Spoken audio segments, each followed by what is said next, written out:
Isang batang ulila ang sinelyuhan ng Water Dragon God upang gisingin ang kapangyarihan at lumaban sa Diyos ng mga dragon makalipas ang ilang taon.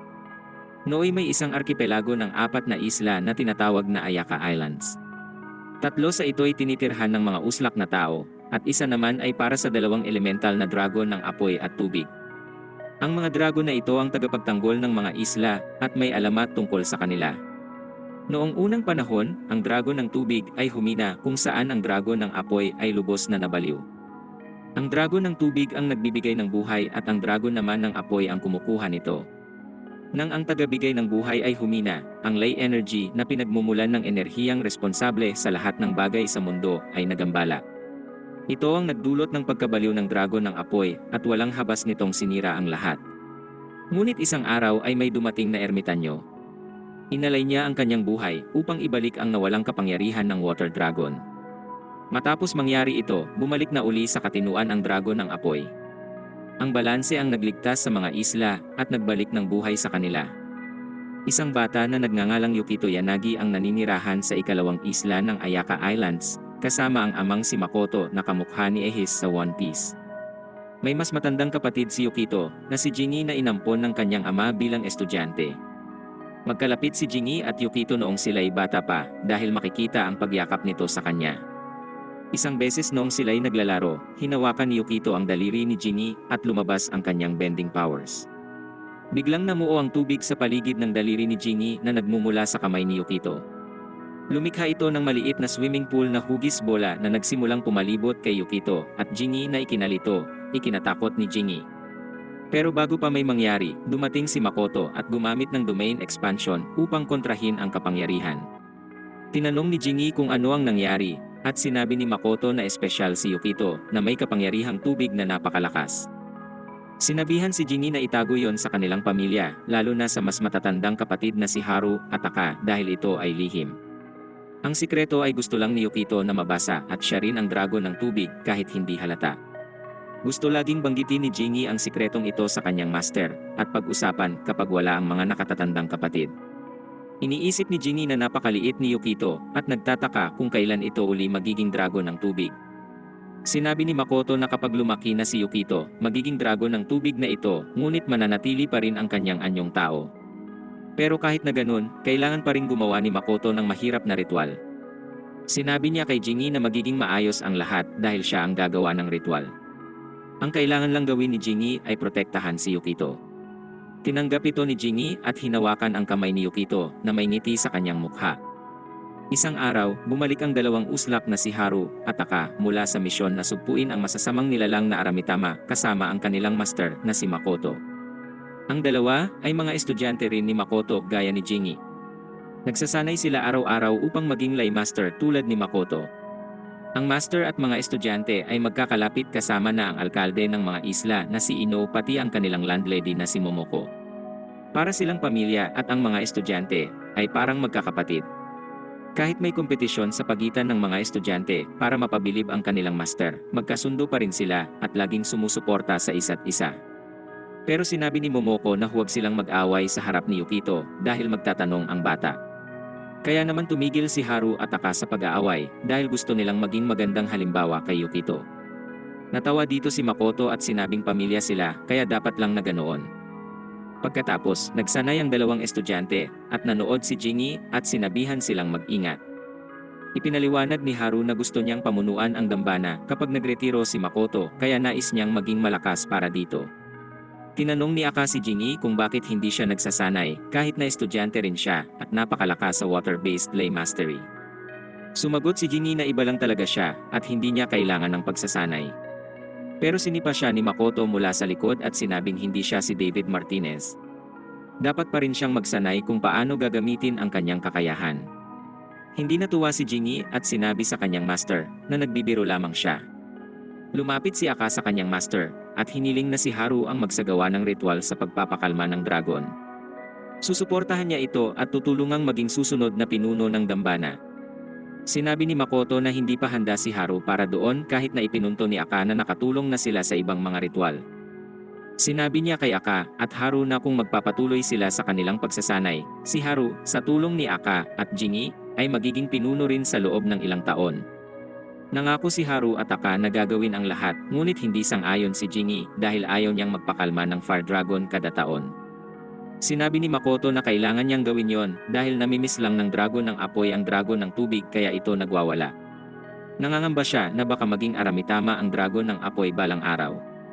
Nagtanong si Haru kung iyon ang dahilan kung bakit kailangan nilang palakasin ang barrier sa ika-4 na isla kung saan naninirahan ang dragon. Sinabi ni Makoto na yon nga kaya't ayaw niyang gawin ng mga estudyante ang ritual dahil napakahalaga ng trabahong iyon. Ngunit nag-aalala si Aka na patuloy lumalakas ang natutulog na kapangyarihan ng Fire Dragon kada taon. Hangad niyang may mas magawa pa ngunit wala siyang sinabi na kukontra sa Master. Dumating si Momoko na may bitbit na merienda kaya nagpahinga muna sila. Sa paglipas ng mga araw, nagpatuloy ang pagsasanay ni Aka at Haru pati na rin ang formal na edukasyon. Nanatili si Momoko sa bahay kasama si Yukito at nagluto ng kung anumang pagkain iyon. Masaya ang magkakapatid kasama ang kanilang master sa paglalakbay para pakalmahin ang mga Aramitama sa mga isla. Dumaan ang mga panahon at sinulit ng di karaniwang pamilya ang bawat sandaling ito. Isang araw, walang tigil na nanginig ang lupa sa mga isla dahil sa dragon ng apoy sa ika-4 na isla. Nagdesisyon si Makoto na harapin ito habang binabantayan ng mga estudyante ang kaligtasan ng lahat sa bahay. Umasa si Makoto na makakabalik siya agad sa kanilang tahanan. Una siyang kumuha ng sandata na tutulong sa kanyang pakalmahin ng maayos ang dragon. Habang wala siya, lalong lumakas ang mga lindol na kinatakutan pati ng mga mitama, ang maliit na mga nilalang ng tubig na nagpapakita ng harmonya ng isla. Gayunpaman, nagdesisyon si Aka at Haru na isagad ang kanilang kauslakan at harapin ito ng sila lang. Nagpasya sila na ang pinakamabuting paraan upang iligtas ang mga isla ay ang pagpunta ng mga baguhan sa ika-4 na isla para pakalmahin ang dragon. Sinikap ng dalawang estudyante na pigilan ang dragon na makalabas sa bulkan. Ngunit malas nila nang ang barrier na pumipigil sa kapangyarihan ng dragon ay nabasag na't umubos sa kanilang spirit energy. Sinikap nila itong pigilan ngunit ang Fire Dragon ay nasa bulkan. Nakita ng mga tao sa ibang isla ang pagputok ng bulkan at nagpasya silang sumakay sa barko patungong Thailand. Kinuha ni Jingi si Yukito at dinala sa isa sa mga barko na lilikas. Hindi maunawaan ni Yukito ang sitwasyon dahil hindi pa siya nag-aaral sa paaralan. Nagpasya si Haru na tulungan si Aka na nagbigay ng pagkakataon sa dragon na maglunsad ng pag-atake. Agad na inilayo ni Haru si Aka na ikinagalit nito dahil pinili pa siya ni Haru kaysa sa kanilang misyon. Patuloy na inatake ng dragon ang dalawa at tila wala ng pag-asa nang dumating ang kanilang master. Sinabihan niya ang mga bata na tumakas dahil siya na ang bahala sa lahat. Gustong tumulong ni Aka, ngunit inilayo siya ni Haru na lalo niyang ikinagalit.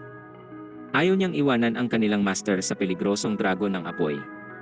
Napagtanto ni Makoto kung gaano kalubha ang sitwasyon at alam niyang nakasalalay sa kanya ang buhay ng mga tao. Ang laban niya sa dragon ay parang pagputok ng bulkan at lahat ay tumakas para sa kanilang buhay. At gaya ni Ace, namatay si Makoto at natagpuan siya ni Aka at Haru sa paanan ng bulkan. Sa araw ng libing ni Makoto, binanggit ni Inoo ang mga habilin kay Momoko. Sa kanyang habilin, ipinag-utos ni Makoto na dalhin si Yukito sa lungsod upang doon tumira at putulin ang ugnayan dito hanggang sa edad ng 15. Hindi nila maunawaan ang desisyon ni Makoto at ayaw nilang iwan ang batang mag-isa matapos ang trahedya sa kanyang ama. Gayunpaman, hiniling ni Jingi na pagkatiwalaan nila ang master at sundin ang kagustuhan ni Makoto. Walang nagawa ang dalawa kundi sundin ang kanyang habilin dahil tiwala rin sila sa kanyang desisyon. Hindi rin naiintindihan ni Jingi ang dahilan ng kanyang master, ngunit alam niya na dahil ito sa pagiging water dragon ni Yukito. Nag-aalinlangan siya kung ano ang mangyayari kay Yukito kung siya'y lumaki sa lungsod ng nag-iisa. Sa isang punto, kakailanganin ni Yukito ang espesyal na ritual na nais gawin ni Makoto upang siya'y maging dragon ng tubig. Ngunit ngayong wala na si Makoto, ang dapat gumawa nito ay si Jingi. Tinuring ito ni Jingi na kanyang responsibilidad dahil walang alam ang mga kapatid tungkol dito. Hinanap niya ang ritual at natagpuan ito kung saan inaral niya ang lahat ng iniwan ni Makoto tungkol dito. Sinulat niya ang proseso ng gawin niyang dragon ng tubig si Yukito. Nakasulat rin na ibubuwis niya ang kanyang buhay tulad ng alamat ng ermitanyo para gawing dragon ng tubig si Yukito. Iniisip niyang imposibleng gawin ang mga nasatala ni Makoto, ngunit pinili ni Jingi na pagkatiwalaan ang kanyang master at tapusin ang misyon. Mahirap na desisyon ito dahil kailangan din niyang isakripisyo ang sarili. Pagkatapos pag-aralan ang ritual, naghanda siyang ibuwis ang buhay kapalit ng kapayapaan sa isla.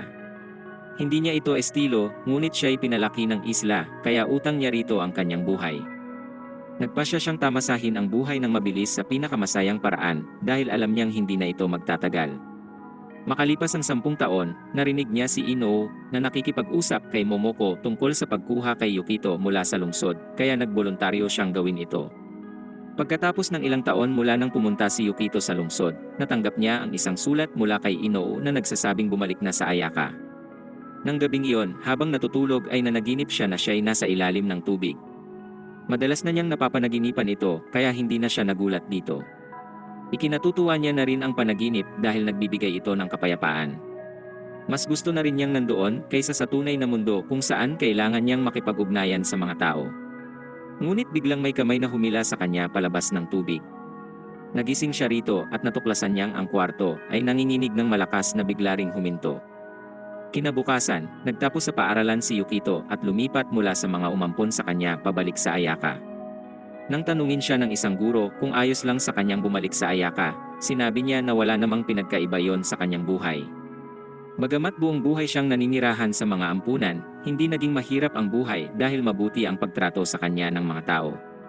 Gayunpaman, patuloy niyang sinisisi ang sarili sa pagiging malungkot dahil siya'y mapag-isa at lahat ng bida sa anime ay ganoon. Habang siya ay naglalakad, nakita niya ang mga estudyanteng pinagmamasdan ang mas matandang Jingy na umiinom ng beer sa pasukan ng paaralan. Nang mapansin siya ni Jingy na paparating, huminga ito sa harap niya, ngunit tila hindi siya namukhaan ni Yukito dahil nakasalamin siya. Nagtaka si Jingy dahil sigurado siyang si Yukito ito. Sinubukan siyang hindi pansinin ni Yukito at naglakad palayo, ngunit mapilit si Jingy. Sumunod siya sa labas ng paaralan na ikinainis na niya. Nakaisip si Jingy ng ideya at itinulak si Yukito sa tulay na nagdala dito sa Shadow Realm. Nagulat at naguluhan si Yukito dahil hindi siya marunong lumangoy. Nagpanik rin siya dahil mabigat ang kanyang uniforme para siya'y makalangoy. Sa sandaling yon, nagliwanag ang kanyang mga mata at bumalot sa kanya ang kapangyarihan at nagsimula siyang umikot sa tubig. Kinabahan siya dahil naalala niya ang isang karanasang gaya nito noong siya'y bata pa. Nakita ito ni Jingy at kinumpirmang siya nga si Yukito. Isang spell ang ginawa ni Jingy na nagpahinto sa kanyang pag-ikot at nagpalutang sa kanya. Nagulat si Yukito sa nangyari, ngunit gumawa ng isa pang spell si Jingy na nagpasok sa kanya sa bag at dinala siya sa Brazil. Nang magising si Yukito, natagpuan niya ang sarili sa gitna ng karagatang Pasipiko. Naguluhan siya sa kanyang paligid at humingi ng paliwanag, kaya sinabi ni Jingy na babalik sila sa Ayaka. Nang marinig ni Yukito ang pangalan, napagtanto niya na si Jingy ay lumaki rin doon at pumunta upang sunduin siya tulad ng sinabi ni Ino sa sulat. Gayunpaman, hindi pa rin kilala ni Yukito si Jingy dahil hindi na niya ito maalala pati kung gaano sila kalapit noon. Pagkatapos, nagpakilala si Jingy at sinabi kay Yukito na para na silang magkapatid noong sila'y bata pa. Di nagtagal ay dumating na sila sa ikalawang isla ng Ayaka, at sinalubong sila ni Ino at Momoko na nagsabi kay Yukito na sila na ang magiging tagapangalaga niya mula ngayon. Hindi rin kilala ni Yukito ang mga ito at sinabi nila ang lahat tungkol sa kanila 10 taon na ang nakakaraan. Nagpasalamat si Yukito at sinabi sa kanila na hindi niya masyadong naaalala ang tungkol sa kanila o sa lugar, ngunit hindi dapat sila mag-alala.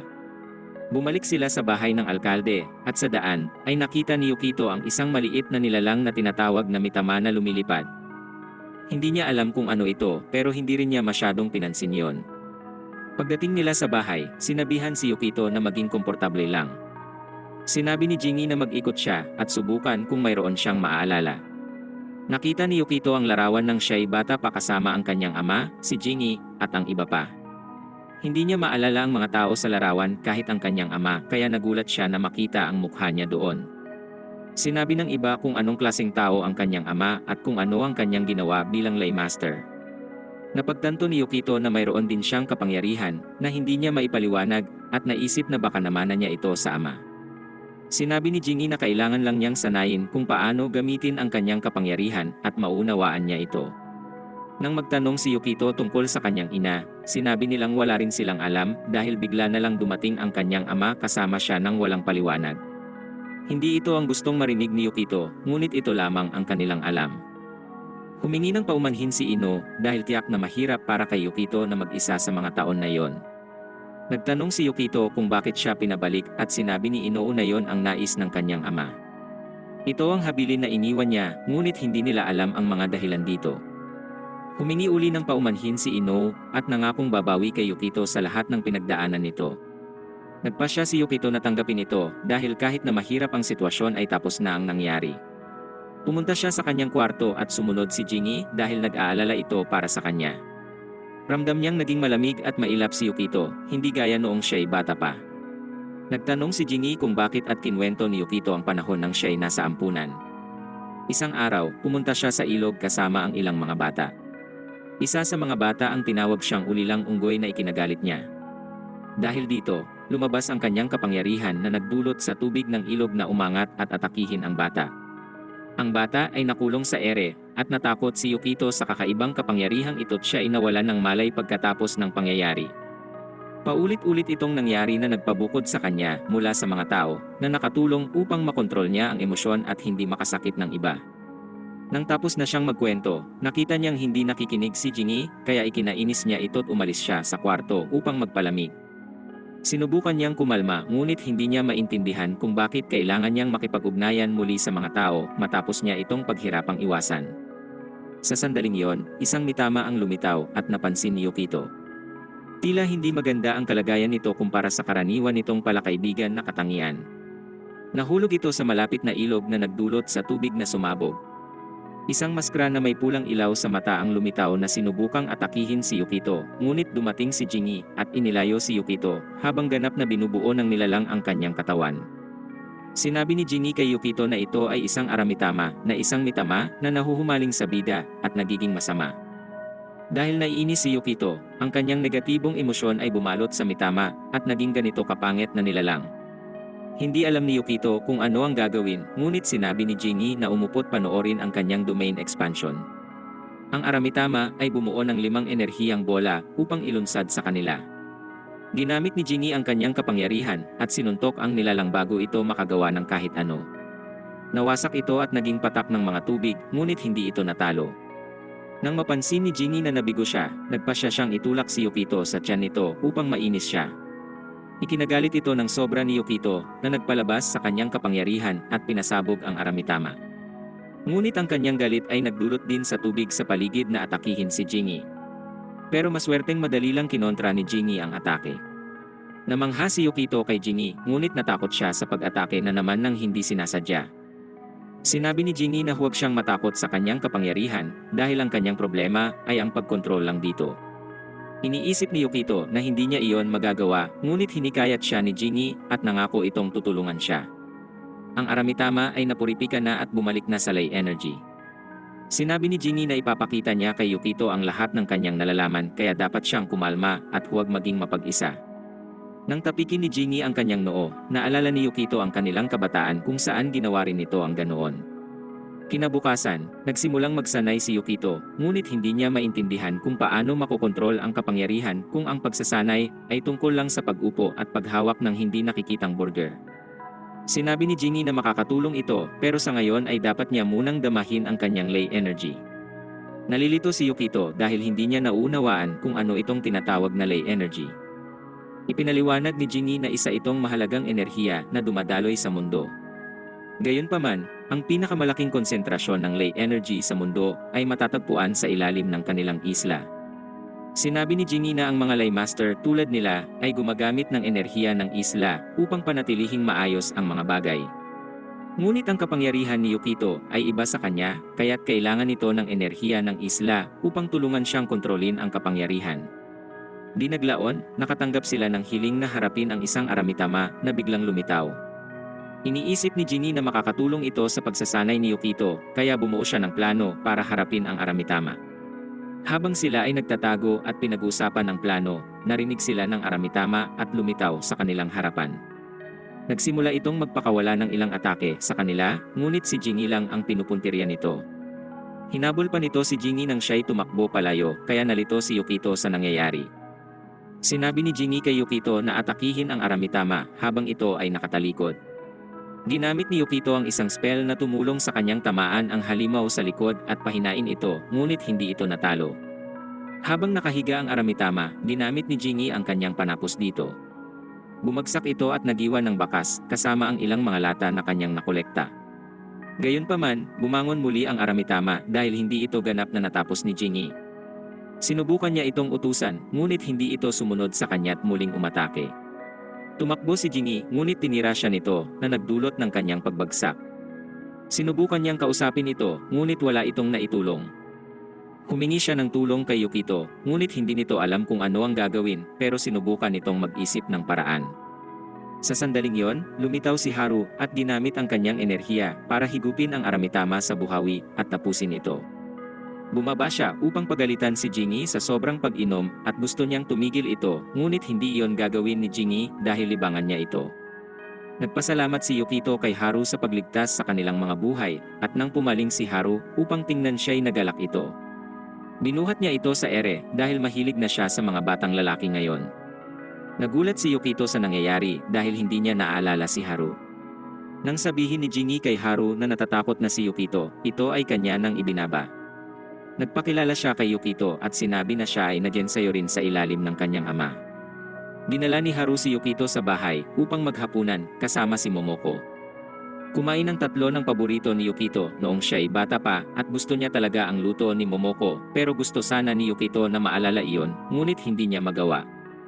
Pinuri niya si Haru sa ginawa nito sa Aramitama kanina at sinabi ni Haru na ang lay mastery ay tungkol sa purifikasyon ng Aramitama at pagpapanatili ng harmonya ng mga isla. Hindi nila kakampi ang mga mitama kahit hindi sila nananakit, ngunit hindi rin ito mga kaaway dahil hindi naman sila nagiging masama ng sadya. Gusto lang nilang mabuhay ng payapa, kaya ang trabaho ng laymaster ay panatilihin ang kaayusan at naintindihan ito ni Yukito. Makalipas ang ilang araw, dinala ni Jingi si Yukito sa isa pang isla, ang unang isla. Mas maunlad ito dahil may mga musikero, mga magkasintahan na nakaupo, mga tren sa daan, at mga tira-tirang pagkain. Naglakbay sila sa pamamagitan ng tren na umaandar sa isang riles sa tubig. Nagalak si Yukito nang makita ito dahil hindi pa siya nakakakita ng ganoon. Sinabi ni Jingi na ginagawa niya rin yon noong siya'y bata pa, ngunit hindi niya naalala yon, kaya hindi na yon mahalaga.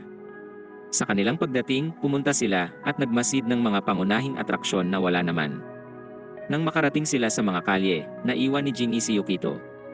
Sa pagpapatuloy nila sa paglalakad, nakakita sila ng payaso na nagtatanghal. Nagustuhan ito ni Yukito pati ang lugar dahil hindi pa siya nakakita nito dati. Sinubukan niyang sabihin yon kay Jingi, ngunit napagtanto niyang iniwan na naman siya nito. Habang hinahanap siya, nakita ni Yukito ang mga tao sa paligid ng payaso na sumisigaw sa takot. Ang bola na gamit ng payaso kanina ay naging Aramitama. Napagtanto ni Yukito ang panganib ng sitwasyon at sinubukan niyang iligtas ang payaso bago umatake ang Aramitama.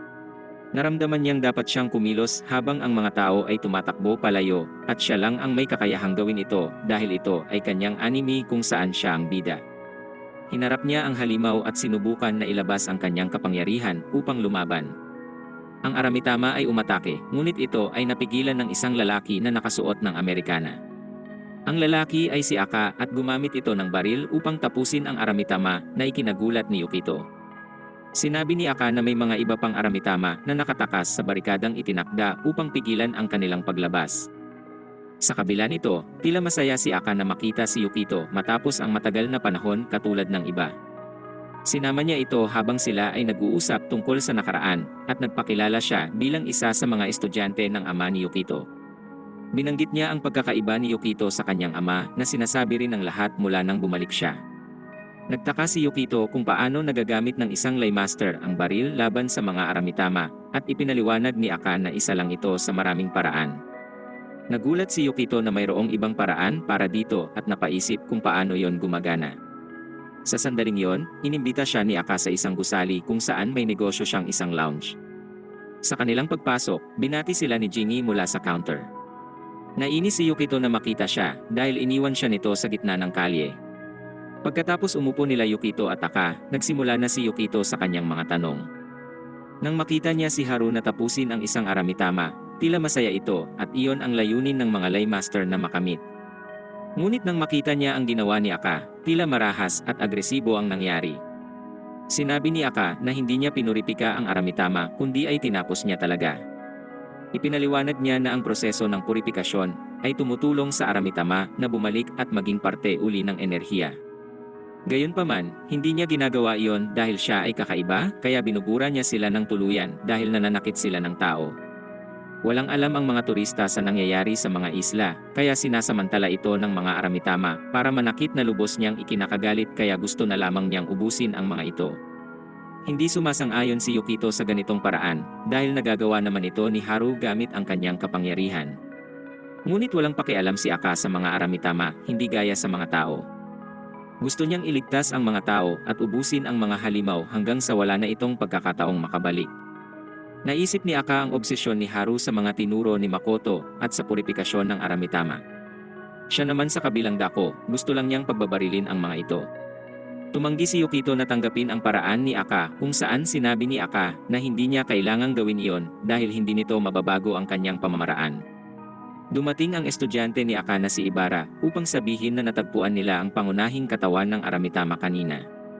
Nagtaka si Yukito kung ano ang ibig sabihin nito dahil naroon siya nang barilin ito ni Aka. Ipinaliwanag ni Aka na ang Aramitama ay walang mata tulad ng nakita niya noon, na nangangahulugang ang tunay na katawan nito ay nasa ibang lugar at ito ay nagmamasid lang doon. Sinabi niya kay Jingi na dalhin na si Yukito para umuwi at sinabi kay Yukito na maaari siyang bumalik sa lounge kahit kailan. Umalis siya kasama si Ibara at si Jingi at Yukito ay naglakad na pabalik sa tren. Nagtanong si Yukito kay Jingi kung anong klaseng kumpanya ang pinagtatrabahuan ni Aka.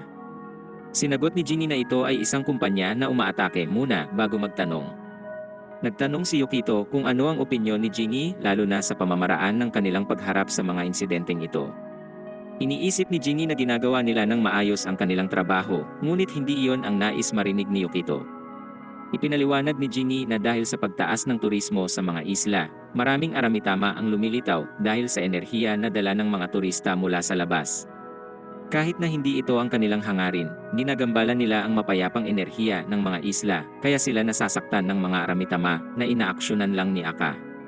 Sa kabila ng kagustuhang magawa ang tama sa bawat pagkakataon, hindi kayang sukatin ang mga Aramitama at mitama sa pamantayan ng tao. Minsan ay masasaktan talaga habang sinusubukan silang pakitunguhan at hindi sila mag-aalala na gaya ng isang tao. Nagtanong si Yukito kung ano ang opinyon ni Haru tungkol sa mga pamamaraan ni Aka. Sumagot si Jingi na hindi mataas ang tingin niya dito, ngunit binalaan siyang huwag banggitin ang bawat isa sa kanila dahil sa kanilang kasaysayan. Nagtaka si Yukito kung bakit, dahil akala niya ay pareho silang estudyante ng kanyang ama at magkapatid sila.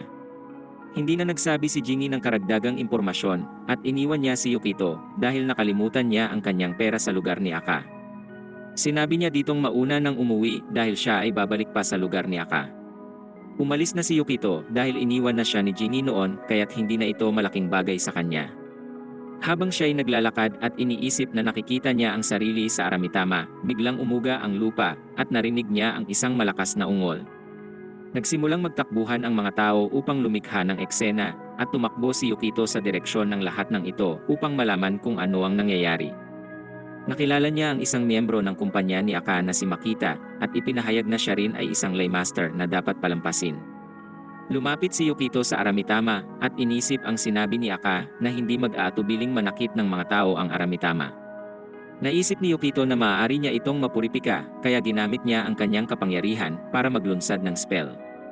Sa kasamaang palad, hindi sapat ang kanyang spell at hindi gumagana ang kanyang kapangyarihan sa mga motorsiklo. Sa sandaling yon, ang security team ni Aka ay nagpakawala ng puwersa sa halimaw at dumating si Jingi upang ilayo si Yukito doon. Patuloy ang pag-atake ng grupo, ngunit nananatili pa ring nakatayo ang Aramitama. Napaisip si Jingi kung ano ang plano ni Aka kung hindi nila mapatumba ang Aramitama bago maubos ang bala ng grupo. Dumating si Aka at naghanda upang tapusin ang sitwasyon. Hinarap niya ang nilalang at pinakawalan ang kanyang Chidori na may madilim na aura. Pagkatapos maglunsad ng spell, nagsimula siyang mag-transform at umungol sa sakit. Nagbago ang kanyang braso na parang pang-Aramitama na may mata sa gitna ng kamay. Nang umatake ang Aramitama, madali niyang sinampal ito palayo gamit ang kanyang kamay na nag-transform. Ipinaliwanag ni Jingi kay Yukito na ang ginagawa ni Aka ay hinihigop ang enerhiya ng Aramitama at inaangkin ito. Bumangon muli ang nilalang at hinarap si Aka. Tumakbo ito patungo sa kanya, ngunit pinabagsak ito ni Aka bago pa man ito may magawa. Matapos ay piniga niya na parang lemon ang halimaw para magmukhang astig. Nangako si Aka na magiging mas malakas kaysa sa kanyang yumaong guro at mas malakas pa kaysa sa dragon. Kinuha niya ang mata na hiniwa niya mula sa Aramitama at piniga ang katas nito sa kanyang bibig.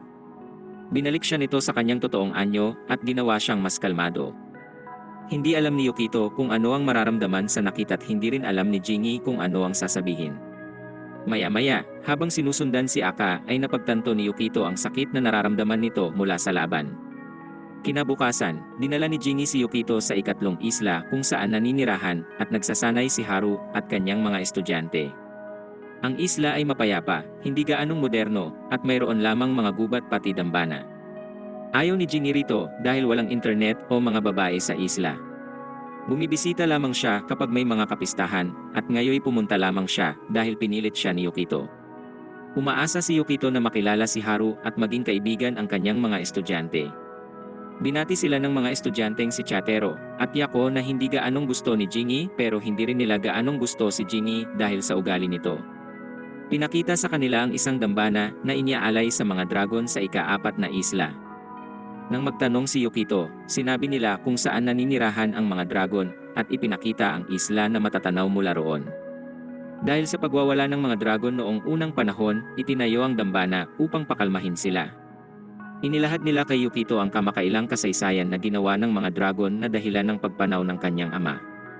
Naalala ni Yukito ang sinabi ni Aka na gusto niyang maging mas malakas kaysa sa isang dragon at ngayoy alam na niyang ang Fire Dragon ang tinutukoy nito. Nagkaroon siya ng alaala kung saan akala niya ay nakatagpo na siya ng isang dragon, ngunit wala siyang nakita sa alaala maliban sa tubig. Bigla siyang bumalik sa realidad nang pilitin ni Jingi ang mga estudyante na makipag-inuman sa kanya. Habang pinipilit ni Jingi na hatakin sila para uminom, dumating si Haru. Binati niya si Yukito sa dambana at dinala ito sa mga arkibo. Sa loob, inalok siya ni Haru ng fentanyl upang kumalma at tinanong kung bakit gusto siya nitong makausap. Sinabi ni Yukito kay Haru ang nakaraang araw nang pumunta siya sa unang isla at makilala si Aka. Ayaw marinig ni Haru ang tungkol kay Aka, ngunit hinayaan niyang magpatuloy si Yukito. Ikinuwento ni Yukito na nakita niya si Aka na gumamit ng baril upang tumapos ng Aramitama. Hindi niya maintindihan kung bakit gumamit ito ng ganoong paraan at tinanong ang opinyon ni Haru. Walang sinabi si Haru tungkol kay Aka pero tinanong niya si Yukito kung alam nito ang Ley Energy at sinabi ni Yukito na kung ano lang ang tinuro ni Jingi. Tinanong nito kung alam niya kung paano ginagamit ng mga Ley Master ang kapangyarihan at sinabi ni Yukito na nabanggit na sa kanya. Ipinaliwanag ni Haru ang 3 isla sa labas at sinabi ang malaking daluyong ng enerhiyang mayroon sila na dapat nararamdaman din ni Yukito. Sinabihan niya itong isara ang mata at mag-focus habang inilalarawan kung paano gumagana at ginagamit ng mga Ley Master ang Ley Energy. Sinabi ni Haru kay Yukito na tumingin ng mas malalim sa kanyang kamalayan at hanapin ang pangunahing daloy ng enerhiya na pinagmumulan ng kapangyarihan ng mga Ley Master. Habang ginagawa yon ni Yukito, pinahinto siya ni Haru bago pa siya tuluyang mapalalim. Nagalak si Yukito sa karanasang iyon, ngunit sinabihan siya ni Haru na mag-ingat dahil maaaring maging mapanganib ito.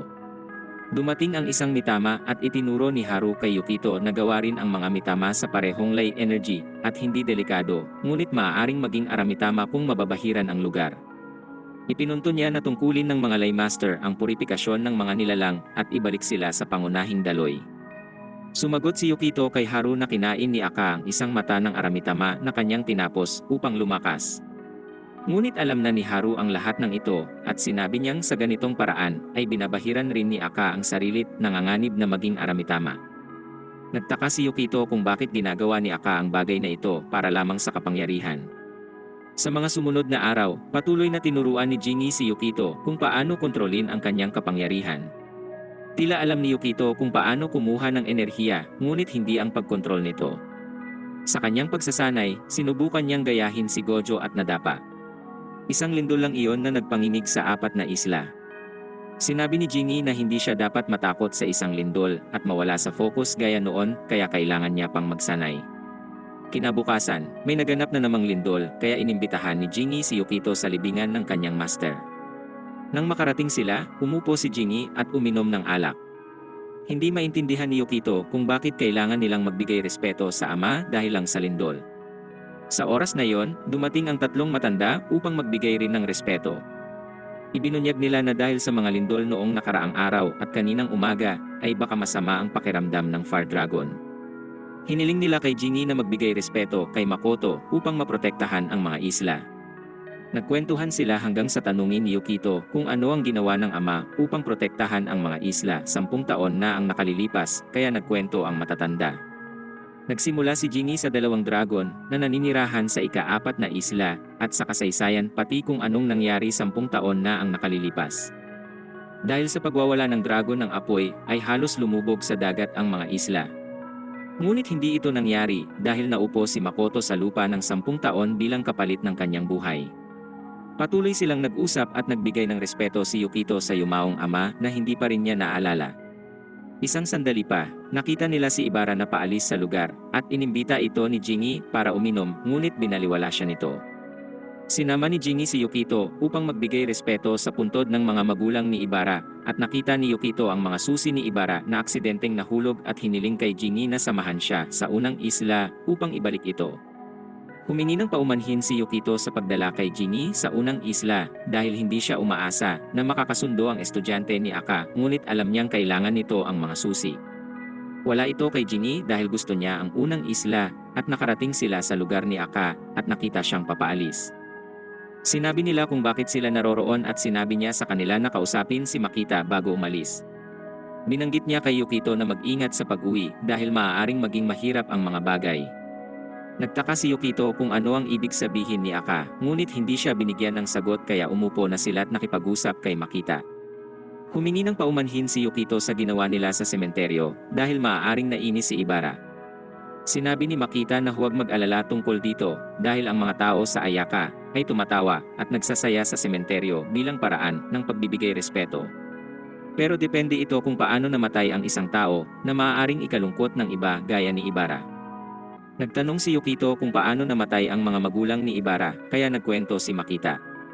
Ilang taon na ang nakakaraan, lumitaw ang isang fire Aramitama at sinunog ang kanilang bahay. Nakialam si Aka, ngunit huli na para sa mga magulang ni Ibara. Ipinaliwanag niyang may ilang tao na nahihirapang tanggapin ang gaya nito at inilalabas ang kanilang galit sa Aramitama sa pamamagitan ng pagsugpo sa kanila. Nagreklamo si Jingi na masyadong dumilim ang usapan at humingi ng paumanhin si Makita. Hiniling ni Yukito kay Makita na ibalik ang mga susi ni Ibara, ngunit sa tingin ni Makita si Yukito dapat ang magbigay nito. Tinawag niya si Ibara na lumabas at makipagkita kay Yukito. Nagkahiyaan sila sa una, ngunit sa huli ay ibinalik rin ni Yukito ang mga susi at nagpasalamat si Ibara. Bago sila patuloy na makapag-usap, muling nanginig ang lupa. Inakala ni Makita na isa itong lindol, ngunit tinama siya ni Jingi at sinabing ito'y isang fire Aramitama. Nagmadaling lumabas si Ibara at sinabi ni Makita sa nalilitong si Jingi at Yukito na nagiging pabaya si Ibara tuwing may fire Aramitama sa paligid. Nagpasya si Jingi na pigilan nila ito ni Yuki habang sinasabihan ni Makita si Aka. Habang nakikipag-usap si Aka kay Ino tungkol sa kamakailang insidente ng Aramitama at dapat silang maghanda sa paglikas, natanggap niya ang tawag tungkol sa paglitaw ng fire Aramitama.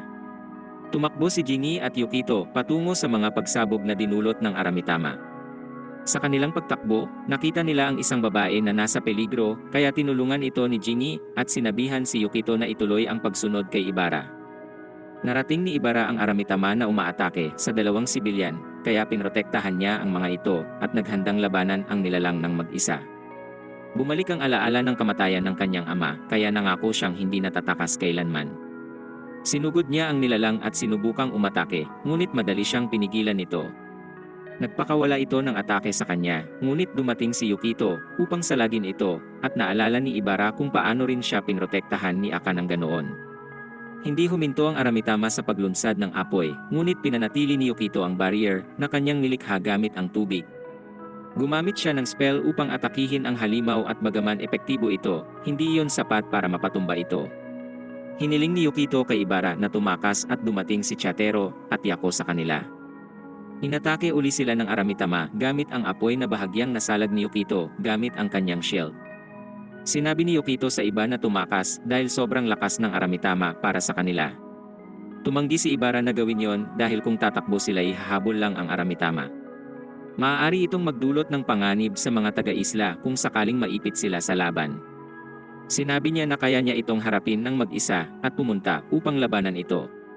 Nagtagumpay siyang makatama sa nilalang ng kanyang kapangyarihan ng kidlat at sinabi kay Yukito na tulungan siya.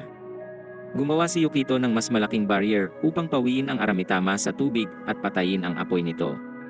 Gumana ito sa una ngunit nakatayo pa rin ang nilalang kaya kailangan nila itong ulitin. Nag-aalala si Yukito na hindi sila mananalo dito, ngunit sila'y mga lay master at ito ang kanilang trabaho. Hiniling niya kay Chatero at Yako na tumulong din at lahat sila'y nagpaulan ng sunod-sunod na atake sa nilalang. Gayunpaman, hindi pa rin ito sapat upang mapatumba ang Aramitama. Kailangan itong ulitin ng grupo gamit ang hangin, tubig, at kidlat upang malula ito hanggang sa magtagumpay sila sa purifikasyon nito. Nagdiwang sila sa kanilang tagumpay, ngunit hindi iyon nagtagal nang dumating ang 3 batong apoy mula sa ika-4 na isla at bumagsak sa lugar. Agad itong naging Aramitama na agad ring sumalakay sa kanila gamit ang apoy. Mabutit nakakilos agad si Yukito at nakabuo ng isang barrier upang protektahan silang lahat. Pero agad niya itong ikinapagod at agad ring nawala ang barrier. Nagplano si Ibara na maging decoy habang tumatakas sila dahil wala ng ibang paraan. Ngunit bago sila makatakbo, bumuo ng barrier na apoy ang isang Aramitama na pumigil sa kanilang makatakas at pumuwersa sa kanilang lumaban. Alam ni Yukito na masyadong malakas ang mga Aramitama, ngunit gusto niyang protektahan ang lahat at nangakong hindi sila hahayaang mamatay. Nagliwanag ang kanyang mata at bumugso ang kanyang kapangyarihan, ngunit huminto sila nang dumating si Haru para harapin ang Aramitama. Dumating din si Aka at tinapos ang isa pang Aramitama at magkasama nilang hinarap ang pangatlo, ngunit hindi ito lubos na natalo.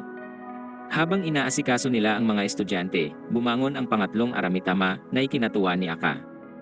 Kinuha niya ang mata ng Aramitama na kanyang binaril para kainin, ngunit kaagad itong pinuripika ni Haru. Ikinagalit ito ni Aka at tinanong siya ni Haru kung ano ang iisipin ni Makoto sa paggamit niya ng black magic. Sawa na si Aka sa tanong na ito dahil namatay si Makoto mula sa kanilang kahinaan. Nais niya itong ipaghiganti at ayaw niyang humarang si Haru. Habang sila ay nagtatalo, naghanda ang pangatlong Aramitama na salakayin sila. Ngunit bago pa nito magawa yon, ginamit ni Haru ang hangin upang wasakin ang ilang bahagi nito, binaril ito ni Aka sa mata. Nang mahulog ang mata, sinubukan ni Aka na kunin ito, ngunit nang makita iyon ni Haru, ay pinaatras niya ito gamit ang hangin. Ikinagalit ito ni Aka dahil ayaw niyang harangan siya ni Haru sa ninanais. Tinipon niya ang kanyang black magic at ginamit ang kanyang nagbagong braso upang salagin ang mga atake ni Haru. Dumating si Jingi at pinuripika ang mata habang ang dalawa ay hindi nakatingin na marahil ikakagalit lalo ni Aka. Ipinahayag ni Jingi ang kanyang pagkadismaya dahil sila ay nag-aaway sa harap ng mga estudyante at hindi iyon magugustuhan ni Makoto. Napagtanto ng dalawang guro ang kanilang pagkakamali at humingi ng paumanhin sa mga estudyante. Sinabi ni Haru na hindi magugustuhan ni Makoto ang paggamit ni Aka ng black magic, ngunit wala na siyang pakialam kung ano ang iniisip ng patay. Nang gabing iyon, sinamahan ni Ibara si Yukito, Jingi, at mga estudyante ni Haru sa istasyon ng tren. Pinag-usapan nila ang mga pangyayari at sila'y namangha sa isa't isa. Nagpasalamat si Yukito kay Ibara sa pakikipagtulungan upang talunin ang halimaw at umaasang makatrabaho ulit ito. Nang pinuri niya ito sa kanyang tapang, hiningi ni Ibara ang kanyang numero para makapag-ugnayan sila. Nais din sana ni Chatero at Yako na makaugnayan si Ibara, ngunit dahil sa alitan ng kanilang mga guro, naisip nilang mas mabuting huwag na muna. Gayunpaman, mananatili sila sa pakikiugnay kay Yukito at pagiging magkaibigan sa labas ng trabaho. Sa huli, nagkasundo ang 4 na estudyante at hindi pinansin ang alitan ng kanilang mga guro. Nang makauwi si Yukito, tinanong niya si Momoko tungkol sa nangyari kay Aka at Haru at kinwento nito ang lahat ng alam niya. Sinabi niyang hindi binanggit ni Haru ang detalye ng kanilang alitan, ngunit sinabi nito na noong natagpuan nila si Makoto na wala ng buhay, nag-iba na talaga si Aka. Parang hindi na niya kayang magpatuloy na mamuhay sa mga isla at napaisip sa kanyang hinaharap bilang lay master. Ito ang dahilan ng lagi nilang pagtatalo ni Haru hanggang sa puntong nagpasya na si Aka na umalis. Sinubukan niyang bumalik matapos ang ilang taon, ngunit hindi na pareho ang kanyang relasyon kay Haru dahil tinalikuran na rin niya ang mga tinuro ng kanilang master. Kinabukasan, natutulog si Yukito habang si Jingi ay uminom sa loob. Napanaginipan niya uli ang lagi niyang nakikita noong siya'y nasa lungsod. Matagal na rin simula nang huli niya itong maranasan, at sa panaginip, imbis na lumutang tulad ng karaniwan, ay lumingon siya para tingnan ang ilalim. Nakakita siya ng pulang ilaw at nang titigan niya ito, nakita niya ang pangunahing daloy ng Ley energy na biglang sinakop ng pulang ilaw. Ang ilaw ay lumalabas na mata ng isang Aramitama na sinusubukan siyang abutin. Dahil dito, naramdaman niya na para siyang nalulunod at nahihirapan na nagpabangon sa kanya. Nagtanong si Jingy kung ano yon at sinabi niya na kakaiba lang ang kanyang panaginip. Nakita ni Jingy ang pagliwanag ng kanyang mata sa matingkad na asul, ngunit hindi na siya nagtanong. Sa sandaling yon, nakatanggap si Yukito ng mensahe mula sa mga kaibigan na imbitado siya sa pistahan sa ikatlong isla. Masaya si Yukito na matanggap ang imbitasyon dahil unang beses niya ito at matapos ang mahabang panahon ng pag-iisa, masaya siyang magkaroon ng mga kaibigan na makakasama. Si Jingy na nakikitingin rin sa mensahe ay nagabot sa kanya ng maskara na dating pag-aari ni Makoto. Karaniwan ang pagsusuot ng maskara sa pistahan at magiging bagay ito sa kanya. Dumating ang gabi ng pistahan at dinala ni Jingy si Yukito doon. Namangha si Yukito sa tanawin, sa dami ng tao at sa lahat ng nandoon. Maya-maya, habang ang lahat ay nagsasaya pa sa pistahan, ay biglang sumabog ang bulkan sa ika-4 na isla dahil nagising na uli ang Fire Dragon. Nakita ng mga tao sa pistahan na may sakuna na mangyayari at nagsimulang magkagulo dahil naalala nila ang nangyari 10 taon na ang nakalilipas. Pinakalma sila ni Ino upang makapaghanda sa paglikas sa mga isla bago sila tupuking lahat ng bulkan. Nabahala si Yukito at nagtanong kay Jingy kung ano ang dapat nilang gawin. Tumawa si Jingy at tinanong si Yukito kung ano ang tingin niya sa mga isla. Hindi maintindihan ni Yukito kung bakit tumatawa si Jingy sa ganitong oras at nagtatanong ng mga walang kabuluhan. Sumagot siya na gusto niya ang mga isla at sinabi ni Jingy na ganoon rin siya at nagsagawa ng teleportation spell para umalis ng walang abiso. Naiwan si Yukito't nabigla dahil hindi niya alam kung ano ang gagawin. Kinabukasan, habang lumilikas ang mga taga-isla, ay dumating si Haru kasama ang mga estudyante upang kausapin si Yukito. Sinabi niya kay Yukito ang mga nangyayari, ang nangyari 10 taon na ang nakakaraan, at kung bakit ito nangyayari muli. Kinuwento niya na 15 taon na ang nakalilipas, nang humina ang kapangyarihan ng Water Dragon ay hinarap iyon ni Makoto. Nagsagawa siya ng ritual upang ibalik ang kapangyarihan ng dragon ng tubig upang mabalanse ang enerhiya. Sa proseso, inalis niya ang dragon mula sa Ley energy at binago ang malaking daloy ng buhay nito at ginawang mas maliit na maaring alagaan. Makakatulong ito sa dragon na maibalik ang kanyang dating kapangyarihan at makabalik sa Ley energy kapag handa na. Ang dragon na iyon ay si Yukito. Ito ang nagpapaliwanag sa kanyang nakakamanghang talento sa Ley mastery pati kapangyarihan sa kabila ng pagiging baguhan. Tugma rin ito sa timeline ngunit palagay lang ito ni Haru at hindi siya sigurado kaya nais niyang kumpirmahin ito. Hiniling niya kay Yukito na idikit ang kamay sa kanya upang suriin at gumamit si Haru ng spell na nagkumpirma sa kanyang hinala. Si Yukito ang dragon ng tubig na sinelyo ni Makoto sa kanyang anak, ngunit dahil si Yukito ay bata pa, kailangan niyang magsanay sa loob ng mahabang panahon upang magamit ng buo ang kapangyarihan at maghatid ng kapayapaan sa mga isla.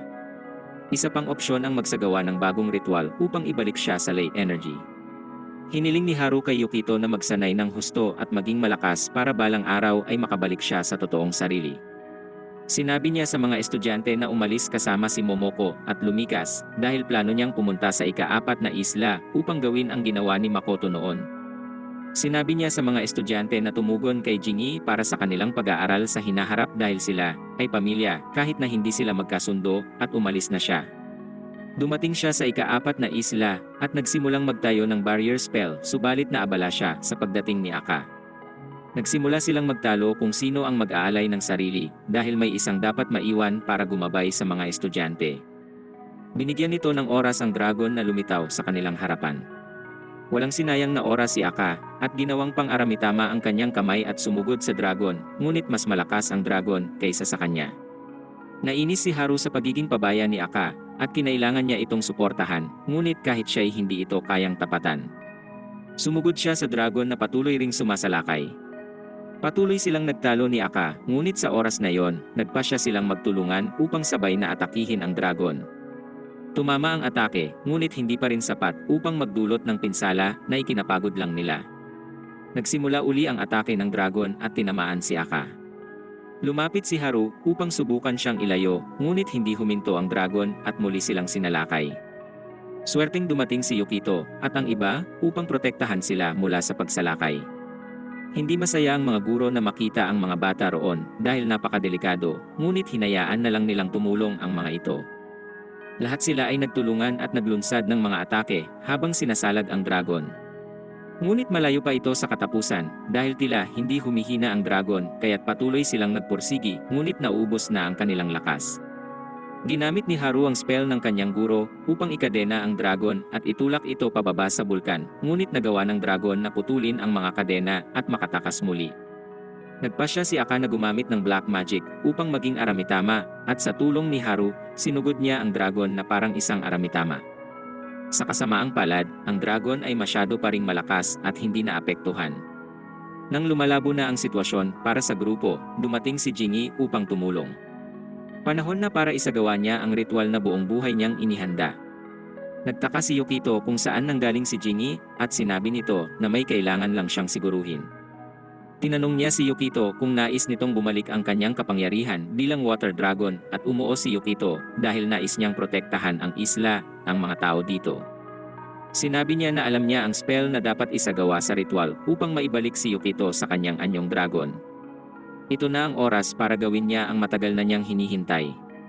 Nang magsimula na muli ang paggalaw ng Fire Dragon, inihayag ni Jingi sa lahat na ito na ang kanyang huling tungkulin bilang Lay Master.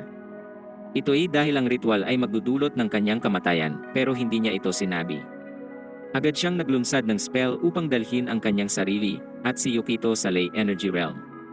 Naguluhan si Yukito sa pagdating roon, kaya ipinaliwanag ito ni Jingi. Kailangan niyang maging tulay na nag-uugnay sa kaluluwa ng Water Dragon sa Lay Energy. Dahil ang kanyang water energy ay malakas at lubos na angkop kay Yukito, gagana ito, ngunit iniisip ni Yukito na hindi tiyak ang tono ni Jingi. Ito ay dahil natatakot rin si Jingi na mawala ng buhay, ngunit nais niyang protektahan ang kanyang tahanan. Sinabi niya kay Yukito na tumalon ngunit tumanggi si Yukito dahil mukha itong delikado, pero binanggit ni Jingi na huwag mag-alala dahil naroon din siya. Nagtanong si Yukito tungkol sa pagiging tulay ni Jingi at ipinaliwanag nitong kailangan niyang ialay ang kanyang buhay. Hindi ito gusto ni Yukito, ngunit hindi na siya binigyan ng pagkakataon ni Jingi na umatras. Hinawakan niya ang kamay nito at tumalon sa enerhiya. Lumapag sila sa tubig kung saan ang water dragon ay natutulog at kumonekta si Yukito dito na nagpabalik ng kanyang kapangyarihan at mga alaala. Sa pagdaloy ng kapangyarihan sa kanya, hinatak siya ni Jingi palabas ng agos bago maglaho. Sa totoong mundo, bumagsak ang katawan ni Jingi sa lupa at nagising si Yukito. Agad na lumikha si Yukito ng tubig na pumuno sa tuyong lawa habang ang iba ay umiwas at nanood na lang mula sa gilid. Pagkatapos ay nag-anyo na siyang Water Dragon upang harapin ang Fire Dragon. Ginamit ng Water Dragon ang kapangyarihan upang atakihin ang Fire Dragon at nagsimula ang kanilang laban. Ngunit ang laban ay hindi para sa tagumpay kundi para sa harmonya dahil ang dalawang dragon ay dumadaan sa alitan upang bumuo ng pagkakaisa. Nag-aalala ang iba para kay Yukito at umaasa silang magagawa niyang makatugma ang Fire Dragon para mabalik ang kapayapaan. Ngunit hindi sila sigurado kung babalik pa rin siya sa kanila bilang isang tao. Sa loob ng Water Dragon, si Yukito ay nakipag-usap sa Fire Dragon at humingi ng paumanhin sa pag-iwan dito ng matagal. Pinakalma niya ito at unti-unti namang kumalma ang Fire Dragon. Pagkatapos, naging isa silang muli at bumalik sa Lay Energy kung saan naibalik na ang balanse, ngunit ang biglaang pagtatapos ng laban ay ikinalito ng iba. Bumalik si Yukito bilang tao at nagtungo upang gisingin si Jingi, subalit hindi na ito nagigising. Sinabi ni Haru na wala na si Jingi at ito'y lubos niyang ikinadurog. Bumalik ang lahat sa tahanan at inihayag sa mga tao ang nangyari. Di naglaon, idinaos ang libing ni Jingi at lubos pa ring nasasaktan si Yukito. Nanatili siyang nakakulong sa silid at hindi nakikipag-usap sa iba. Nag-aalala rin ang kanyang mga kaibigan, ngunit higit sa lahat, sila ay nalulungkot sa pagpanaw ni Jingi. Kilala si Jingi sa kanyang mga kalokohan at naalala ng maraming tao sa lugar dahil sa kapilyuhan. Gayunpaman, wala sa kanilang nakaisip na mawawala siya ng ganito kaga. Binisita ni Momoko si Yukito sa kanyang silid upang imbitahang makita si Jingi sa huling pagkakataon. Malungkot pa rin si Yukito at sinisisi ang kanyang sarili. Kung sapat lamang ang kanyang lakas upang maging Water Dragon ng kusa, hindi nakakailanganing gawin ni Jingi ang ritual. Niyakap siya ni Momoko at sinabi na hindi yun gagawin ni Jingi kung may iba pang paraan. Maya-maya, nakakita si Yukito ng isang mitama na dumaan sa kanyang silid patungo sa katawan ni Jingi. Sinundan niya ito at nakita si Ino na nakaupo sa tabi. Nagpasalamat si Ino sa pagtulong niya sa isla, pero nalulungkot siya na may iba pang kasapi ng pamilya ang nawala para dito. Hindi alam ni Yukito kung ano ang sasabihin, dahil hindi siya masaya sa pagtatapos ng lahat kahit na siya'y nakatulong ng malaki. Lumabas si Ino sa silid at iniwan si Yukito na mag-isa kasama si Jingi. Lumapit si Yukito upang kausapin si Jingi at inilabas ang lahat ng kanyang inis tungkol sa kanyang ginawa. Tinawag niya itong makasarili at sinabihan na gumising para ipaliwanag ang sarili. Sa sandaling yon, nahatak si Yukito sa Light Energy Realm at nakita niya si Jingi na nakahawak sa poste para sa kanyang buhay. Humihingi ito ng tulong dahil hinahatak na siya ng daloy pero ayaw niya pang sumama. Hindi alam ni Yukito ang gagawin at tinukso siya ni Jingi sa pagtawag sa sarili na kanyang estudyante pero hindi naman magamit ng tama ang kapangyarihan. Bumawi siya at nagkunwaring tumalikod na nagtulak kay Jingi na humingi ng paumanhin. Ngunit sa sandaling iyon, hinatak siya pababa ng agos at hindi na siya napigilan ni Yukito. Pagkatapos ay bumalik si Yukito sa realidad kung saan nagkaideya siya at sinabihan si Momoko na tawagin sila Haru dahil sa palagay niya ay maliligtas pa si Jingi. Tumakbo siya palabas at nag-anyong water dragon. Naramdaman nila Haru, Aka, at ng mga estudyante ang nangyari nang maging water dragon si Yukito. Hindi nila alam kung ano ang balak niya, ngunit naging alerto sila. Sa himpapawid, iniisip ni Yukito ang energy realm at nagpasya siyang pumunta roon sa pamamagitan ng pagpasok sa bulkan sa ika-4 na isla para basagin ang barrier na sumiselyo rito. Nakarating siya sa lay energy at nagsimulang hanapin si Jingi. Napakaraming lay energy doon na hinahatak ng agos patungo sa pangunahing daloy. Alam ni Yukito na hindi magiging madali ang paghahanap sa lay energy ni Jingi ngunit nagpatuloy pa rin siya. Sa sandaling yon, nakaharap niya ang kanyang ama at nakilala niya ito ngayon kaya nag-usap sila sandali. Ipinaliwanag ni Makoto na sa nakaraang 10 taon na nasa lungsod si Yukito, pinananatili niya ang pagtulog ng Fire Dragon sa lay energy. Ang dahilan kung bakit niya gustong lumaki si Yukito sa lungsod ay para mabuo ang kanyang imahe bilang isang tao kaysa isang dragon. Titiyakin nitong si Yukito ay magiging parehong tao at dragon at siya ay patuloy ring magiging kanyang anak. Ito ay hindi mangyayari sa isla kung wala siya roon. Ngayong bumalik na si Yukito, iniiwan na ni Makoto sa kanya ang trabaho na panatilihing nasa kontrol ang Fire Dragon at umaasa siyang magiging maayos ang lahat. Ngunit naisa na ni Makoto na hindi nangyari ang mga naganap sa nakalipas na 10 taon para nanatili silang magkasama bilang ama at anak. Nauunawaan ni Yukito ang dahilan ng kanyang ama at pagkatapos, hiniling niya sa ama na tulungan siyang hanapin si Jingi dahil nais niyang buhayin ito. Nanguna si Makoto sa paglilibot dahil nakabisado na niya ang lugar sa pananatili doon sa loob ng 1 dekada. Sa kanilang paglalakbay, tinuruan ni Makoto ang anak ng ilang bagay tungkol sa lay mastery at kung paano hindi magambala ang mga enerhiya sa paligid lalo na sa lay energy realm. Natutuwa siyang makausap ang anak kahit na napakatagal bago ito mangyari. Nagulat si Yukito na marinig na tinuturing pa rin siyang anak ni Makoto na nagpasaya sa kanya. Sinabi rin niya na gumawa siya ng spell sa kaluluwa ni Jingi upang magtagal pa ito ng kaunti bago magtungo sa kabilang buhay, kaya't nagmadali ang dalawa bago tuluyang maglaho ang spell. Sa kanilang paglalakbay sa lay energy, nagtipon ang mga natitirang guro at estudyante sa dambana ng dragon sa 3 isla. Nagsagawa si Haru ng ritual na kinakailangan ng ilang sandali at nagtatawag rin ng hindi ninanais na mga enerhiya. Sa wakas ay natagpuan na ni Yukito at Makoto si Jingi na nalulunod sa agos ng enerhiya na humahatak sa kanya. Patuloy siyang nananawagan kay Yukito na magmadaling iligtas siya na ginawa naman ni Yukito. Umaasa talaga si Jingi na ililigtas siya ni Yukito kahit hindi niya ito pinaniniwalaan. Nang sabihin ni Yukito na ang lahat sa tahanan ay malungkot, sinabi ni Jingi na walang ibang paraan. Pinagalitan siya ni Makoto dahil marami pang paraan at kung walang nagtagumpay, dapat ay iniwan na nila ang mga isla na masunog. Matapos mag-usap, tinanong ni Yukito si Makoto kung alam niya kung nasaan ang isla upang makalabas siya ng realm kasama si Jingi. Sumagot si Makoto na alam niya dahil sa barrier ng bulkan, ngunit dahil binasag na ito ni Yukito, hindi na niya alam. Sa pagtingin ni Yukito sa paligid ay nakakita siya ng kislap sa malayo, kaya nagdesisyon siyang puntahan ito, hinatak si Jingi para isama doon. Iniisip niya na ang kislap ay maaaring maging daan palabas, kaya inabot niya ito kung saan bigla niya itong nahawakan. Nagkataon na yon pala ang spell ni Haru at sila'y nakapag-usap. Ang spell ay naglaho pero tinuro sila nito sa direksyon na dapat nilang puntahan.